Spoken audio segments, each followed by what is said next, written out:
Hello, and welcome to the IoT Chat, where we explore the latest development in the Internet of Things. I'm your host, Christina Cardoza, Associate Editorial Director of insight.tech. And today we're talking about omnichannel customer experiences with Stephen Borg from meldCX and Chris O'Malley from Intel. Hey guys, thanks for joining the podcast today. Thank you. How are you doing today? Great. Thank you. Thanks for having me. Yeah, of course. Before we get started, I think our listeners would love to hear a little bit more about yourself and who we're about to speak to. So, Stephen, I'll start with you. What can you tell us about yourself and why you started meldCX? I'm the co-founder and CEO of meldCX. At the time, I was working for a few large groups, consulting in this area, and we actually designed meldCX on a napkin 7 years ago, but the tech was just not there to build it. So we decided around 5 years ago, when we see some of the tech emerging that was relevant to us, to really start the process. We really built it to, and that's what it stands for, is to take legacy and meld it with current technology and create great experiences. And that's really what we do. We realize our customers have some legacy debt that they have to deal with. And we take that information and bring it out and really create an experience for customers.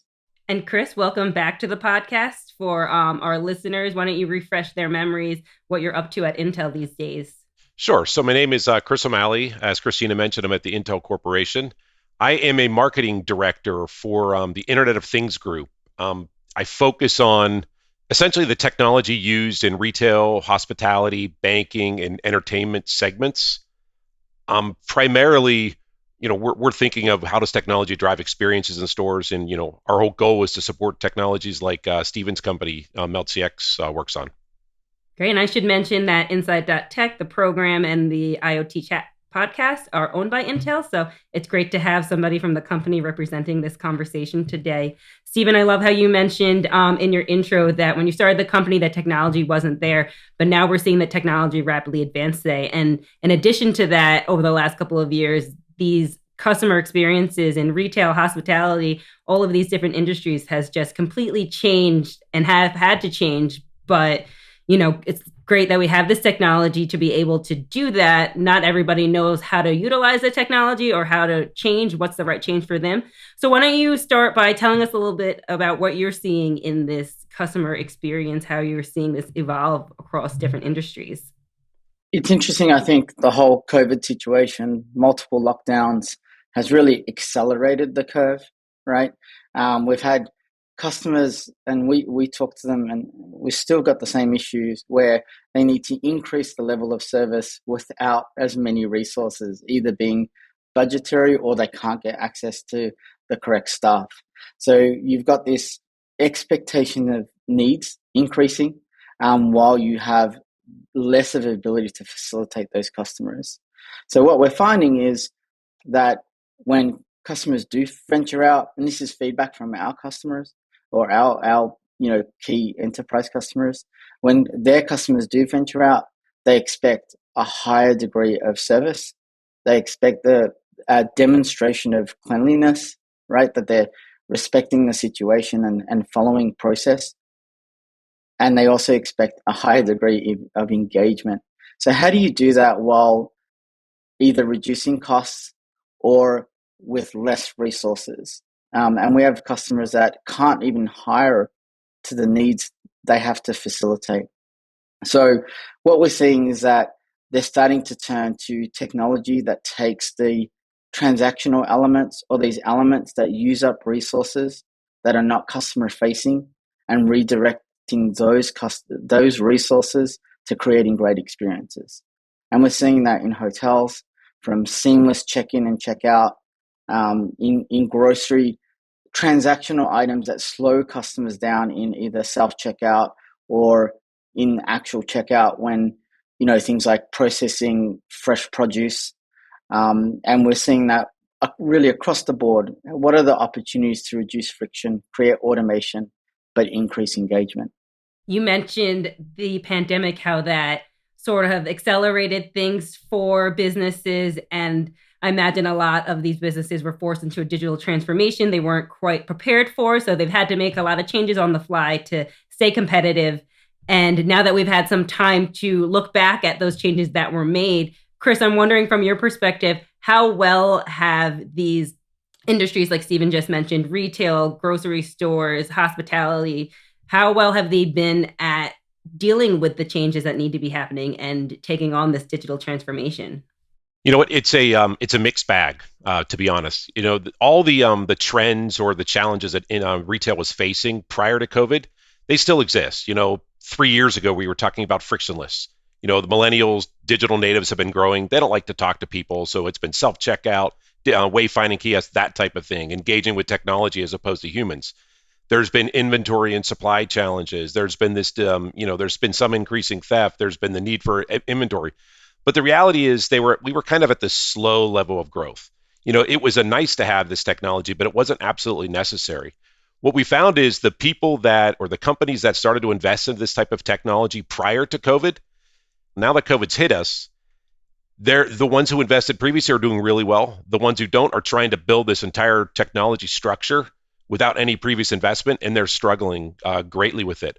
You know, the biggest thing, Stephen mentioned, it's amplified or accelerated the trends. That's what we're seeing. It's absolutely accelerated. And I think it's because this worldwide labor shortage. There's a lot of jobs that they literally cannot hire for, or if they can hire for it, they have to hire at a wage rate that, quite frankly, they can't sustain profitably. So they're looking at, how can I automate? How can I use insights of computer vision to give people the experience they want? During COVID, many companies went in with almost no one-to-one digital contact with their customers. You know, for 2 years, we did online ordering, we did mobile ordering, we did curbside pickup. So companies now have this massive relationship with customers digitally.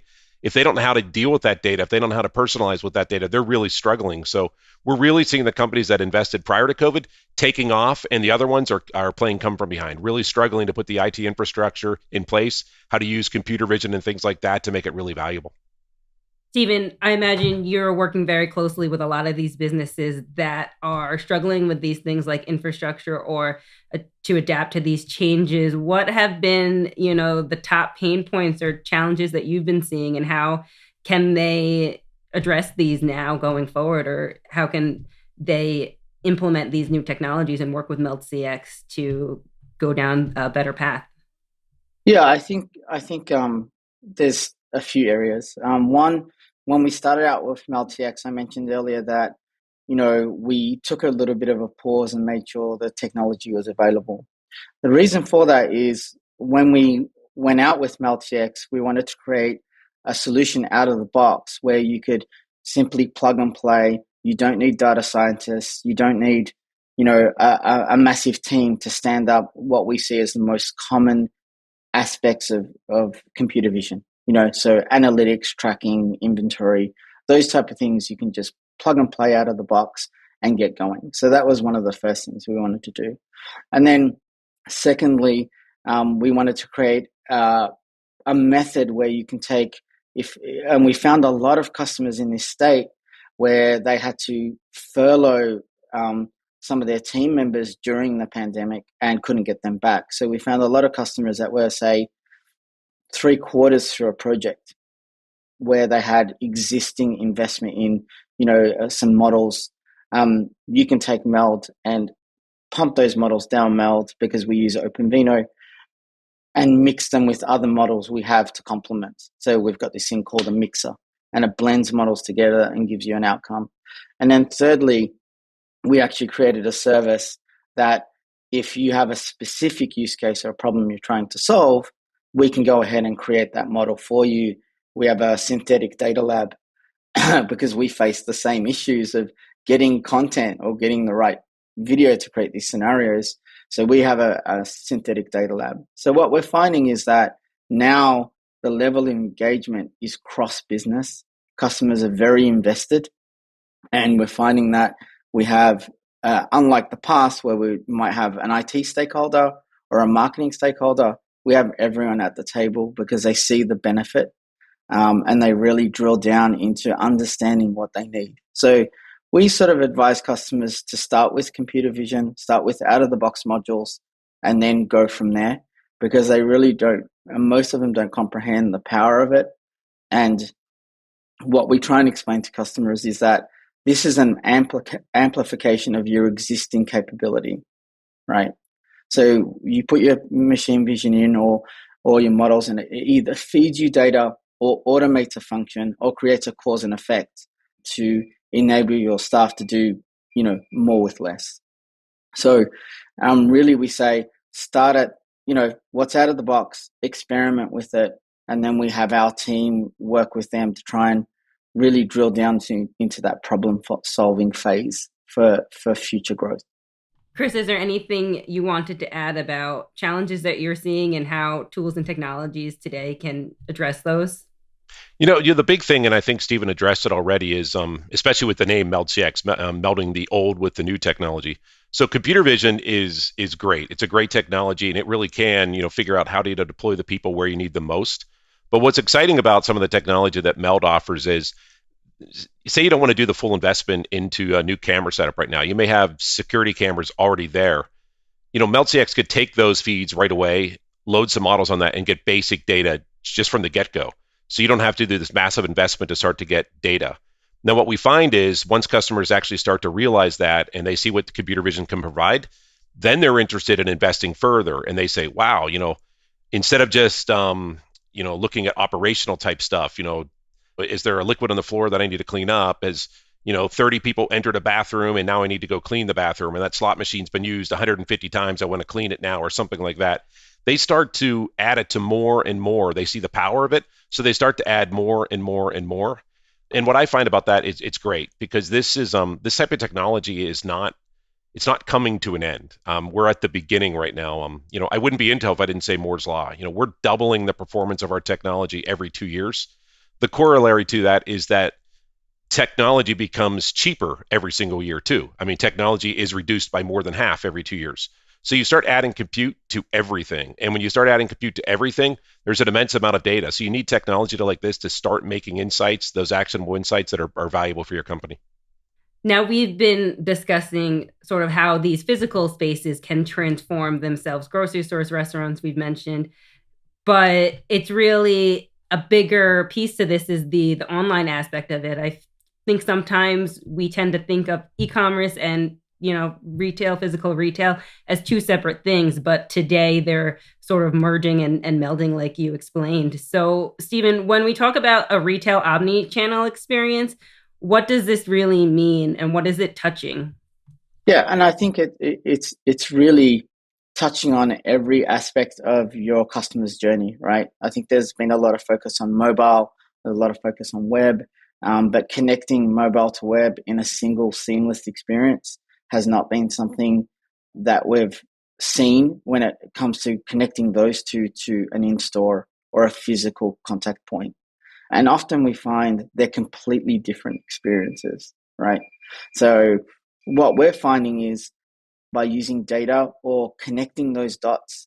One thing about meldCX, we not only have our base that gives you computer vision, but we have these modules that you can load on existing devices, legacy devices and new, that allows you to connect those dots. So for example, connecting that computer vision to an event that occurs locally. It could be providing access to a digital locker based on your token, or having that seamless experience of your doing it anonymously, but having your last order come up on the screen. It doesn't know who you are, but it just knows what your last order is. Or when you go to a self-service device and it knows you've used it multiple times, it doesn't go through all the instructions again. It just goes to your last left off point. So all of these little subtle things that are done anonymously but create convenience and context is what we're starting to see. And it seems to be best practice, and we're seeing some good results from it.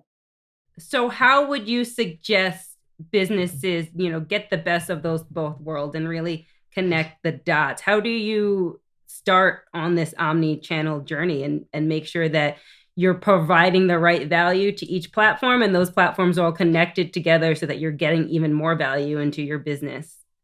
I think we start with, and as Chris was saying, we start with simple measurement, understanding your environment the best you can, and trying to connect those contact points. So we had a recent customer have a scenario that no one anticipated from our data. They're a large electronics retailer, and they sell CDs and DVDs, and you think that's a dwindling area, right? Netflix and online streaming, you think that would be something that a retailer wouldn't give much credence to. But what we're finding is, especially during holiday season when people travel, in those travel locations, that they may not have the data that is required, or they might have the setup in an Airbnb that is required for them to use their own Netflix or their own Hulu. And we're finding that people will go and go into these destinations and look for CDs and DVDs, and typically won't buy them. They'll go buy something like an Xbox or an Apple, Mini, or gaming. So we found that in this client, although all the online data indicated they weren't interested in these things, unless they had that destination or that base still there, they wouldn't cross-sell to these other items, right? And when they reduced it, you thought there wouldn't be an impact because it's not a high selling area. But when they reduced it, their peripheral sales reduced. And without that data, they would never know that. So they were relying on online data to dictate what behavior is in store. And that simple measurement task indicated that if they don't keep this area, they don't get peripheral sales, because it's actually a destination for browsing, especially when going through regional areas, or those customers, their destination shopping was they're about to go away. And we actually increased the size in one and it increased peripheral sales. So that type of data, you wouldn't pick it up in sales data. You wouldn't pick it up in online data, but you're picking it up by using that anonymous tracking data, hotspot data, and associated sales data. If I could interject here, what he references is pretty interesting. So, in the last 10, 15 years, advertisement online has been, really eating up a lot of the market share. And a lot of it's been because you've been able to track behaviors. If you showed an advertisement to you, Christina, and you clicked on it, they'd know that it had some sort of an influence and they could pay for that. When you go in store, there was none of that information. There was no attribution. There was no success. Did my digital advertisements in store do anything? But with the technology that Meld is offering, or computer vision is offering, you now have that ability to figure out, is my campaign working? Was it actually influencing the people? Were they happy with it? Were they unhappy with it? Were they engaged with it? And you can change that. That's never really existed before until you have the advent of computer vision. And that's pretty powerful, especially for a retailer, because you can now start to monetize some of those things as well. But you can also figure out, how do you change your display? How do you change the technology you're using? How do you change associate activities? All those different things, because you're going to pick up all this powerful data, which you never had access to before. I'm in marketing. We always say, 50% of the money that we spend is useless, 50% is valuable. We just don't know which one is which. With the technology that Stephen has, we're starting to be able to figure that in store, what's valuable, what's not. And then you can really start to target these things that make them a lot better. For example, we have another retailer that it's taking their front end bay, or the bay that you see when you walk in, and they monetize it based on the customer touching the product that's on the shelf. So instead of paying to be in that bay, now they pay for every click or every touch of an individual product that's in that bay, and they're monetizing like a website. We're talking about massive amounts of data that we can collect now, customer behavior, how they're moving, what they're doing online, connecting those dots together. Now that we know how to collect all of this data and what we want to be collecting and looking at, how can we make sure that we're making sense of the data? How do we analyze it and process this data and make sure that it's accurate to, make more informed decisions? Chris, I'll start with you. Sure. Yeah. That's it's the mixed blessing of data. There's a huge amount of data out there that goes unused, and it's very valuable. So I think one of the first things that has to do with any retailer, and a lot of legacy retailers in particular, have very siloed data. So, the POS data is here and it never shares it. There's kiosk data in store here. There's mobile data over here. There's online data over here. The data is never shared between them all. That doesn't do you a lot of valuable. We desire personalization, you only know a little snippet about them in each of the separate activities. When you move to a modern kind of an edge or a modern microservices based architecture where you have kind of a shared data or a data lake, and that every single one of these experiences can access that same data, that's when you can start to make sense of all of that data.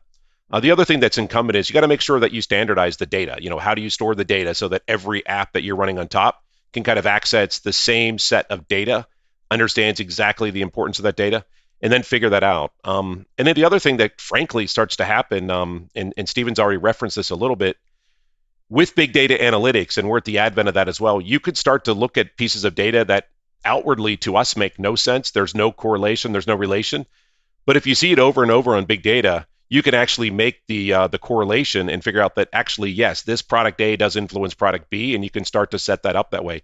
Those are things that you don't even know about, but it all comes down to how you set your architecture up, make sure that data is shared by all the different apps. And I imagine this data we talked about is coming from cameras. We're doing online data. We're watching customers in store, tracking their movements, their patterns, seeing what attracts them, depending on where products are placed. So I can imagine that you're not just using one solution, or you can't just do it alone with one company. Stephen, are you working with partners like Intel? How do you use the ecosystem that's available out there to make this possible for businesses? Yeah, and I guess we see there's multiple types of data. So there's some data that is immediately actionable. So for example, we work with a large hotel chain, and when their room keys are out on their vending or on their kiosks, or there's something that needs to be filled, we actually push that data through in immediate alerts. So they use like a Salesforce communication app with their staff. We will notice things. We don't necessarily store that data. We'll just have an event that we executed that command. So sometimes we don't store the data. It's immediately actionable. Or as Chris mentioned earlier, we feel that front desk has hit a threshold and it needs to be cleaned, right? So there's that type of data. And there's also that historical data or multi-source data that you're trying to get insights out of. In that case, yeah, we do. We work with Intel from a open vino perspective, to make sure that our models are optimized. They can coexist with other applications, and also that we're not. One thing that we found with OpenVINO in particular, it means we need less heavy infrastructure at the edge, which significantly reduces cost. So that's a great aspect. And we work with partners such as, Microsoft, Google, Snowflake to provide customers the data set in the way they wish to consume them. In addition, we have a very comprehensive, and this is one of the things that we initially struggled with. We were providing the data and customers did not have either the resources or the understanding of how to mine that data effectively. So we have a comprehensive suite of dashboards that you can use depending on your role in retail. So if you're operational, you can use the operational dashboards, or if you're marketing or product, you'll use those dashboards. In addition, you can feed your existing data lake or data warehouse. So what we're finding is customers have a hybrid. They use our reports, which are customizable, and they'll feed their main data source and start to integrate it into their reporting system. So one of the aspects that we found, or one of the blockers that we found, is that we didn't want customers to need to make a big change to their data warehouse or data lake just to experiment with the technology, because we found that being a blocker, was they're really resource poor. So you can, just get it, sign on, establish account, put in your persona, and it'll give you the data that's relevant to your role. So one thing I'd like to, Stephen referenced the importance of real-time actionable insights. So one of the things we're seeing is that if you go to the cloud, you're going to encounter some element of latency. And for some things, that's perfectly fine. Latency doesn't matter. And those things are, perfectly fine to store in the cloud or put into the cloud. But a lot of activities that happen at a retail store, you may want to have absolute real time, and you need to do it at the edge. And the other thing that's happening, we already referenced that compute is getting so cheap that they're adding more and more compute. So there's smart building technology, There's IoT sensor data all around these tools. There's computer vision technology. There's lots of things like that. So your data is actually growing significantly faster than the cost of your connectivity to the cloud is reducing.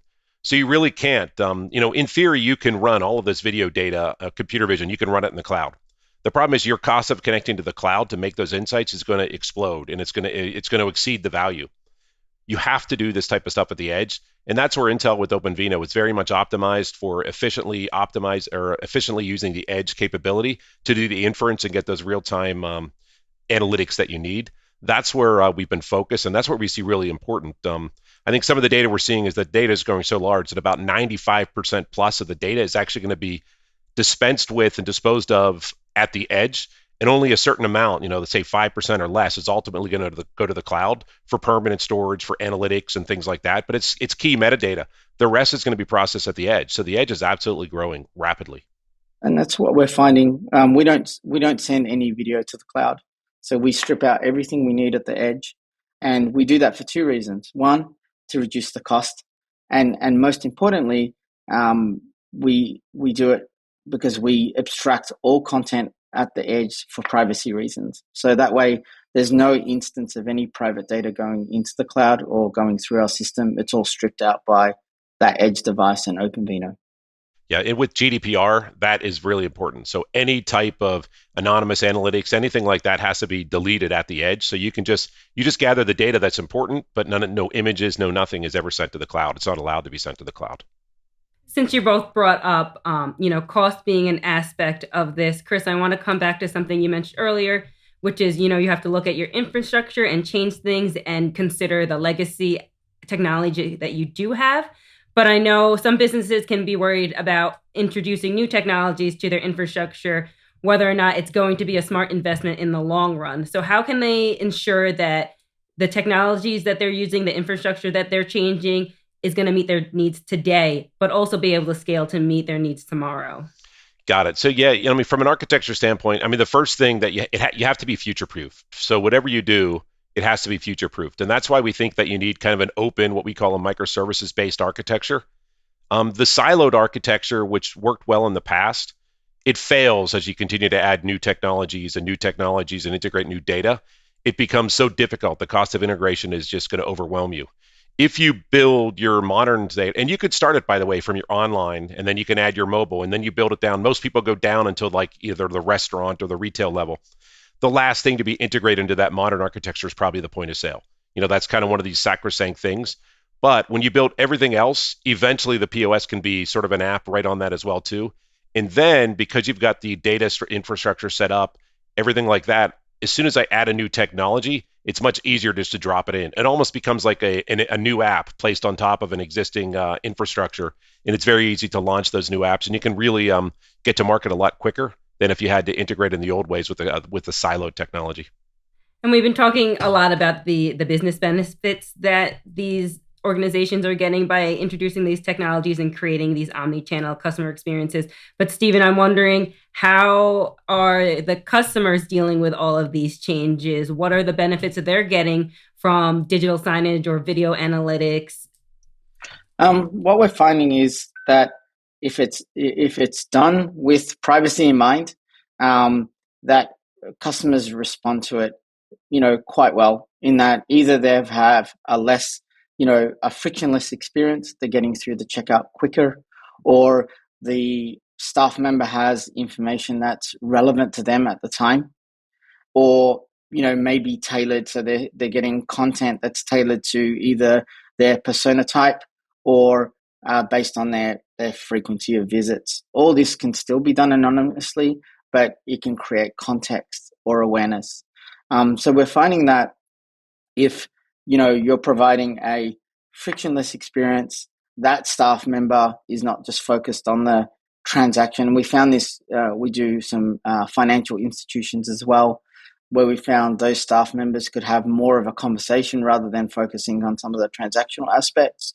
That increase in customer engagement is welcomed, but they still want this degree of knowing that it's a clean and safe environment where it's physically contactless where possible, but there is still a rich need for some engagement. And that's what we've found. One of the aspects we've found from the pandemic is that now some shopping has become even more social because, some countries have just still have lockdown restrictions. And when they do get out, they want to be engaged. So unfortunately, we're nearing the end of our time today. But Chris, I wanted to give you a chance to add any final thoughts or key takeaways to our listeners today as they go on this omni-channel customer experience journey and continue to refine it in the years to come. Got it. I think the critical thing, and that we've mentioned already, is that customers want this frictionless experience. They want the personalized experience that they can get someone online. They want that in store. But they also still like the socialization in store. That type of stuff is still very important, especially in today's environment. And it can be done with this technology. It can absolutely be done. You can have the great parts of like shopping that everybody still loves, but you can bring in that goodness of online through all of these tools. But from a retailer or a casino venue or hospitality venue, you also have this this ability to replace human resources in some instances. There is the worldwide labor shortage that we've referenced is real. These venues are struggling to hire people. They're desperate to hire people. Many restaurants, they can't fill up all of their seats because they don't have enough staff. The same thing's happening in hospitality and entertainment venues. If you can take some of those things that are, perhaps were done by humans or still could be done by humans, if you can automate that, if you can replace that with compute, then you can serve, you can hold back your valuable human resources to do the stuff that people really like, which is the interaction. It's the talking. It's the setting up your experience.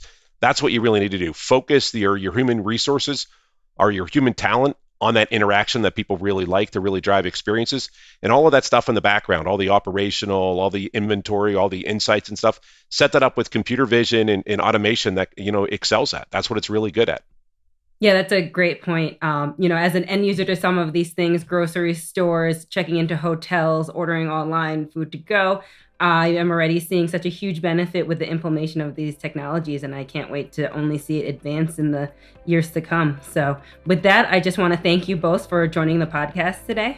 Alrighty, thank you very much. Have a good day. We'll see you, Stephen. And thanks to our listeners for joining us today. If you like this episode, please like, subscribe, rate, review, all of the above on your favorite streaming platform. And until next time, this has been the IoT Chat.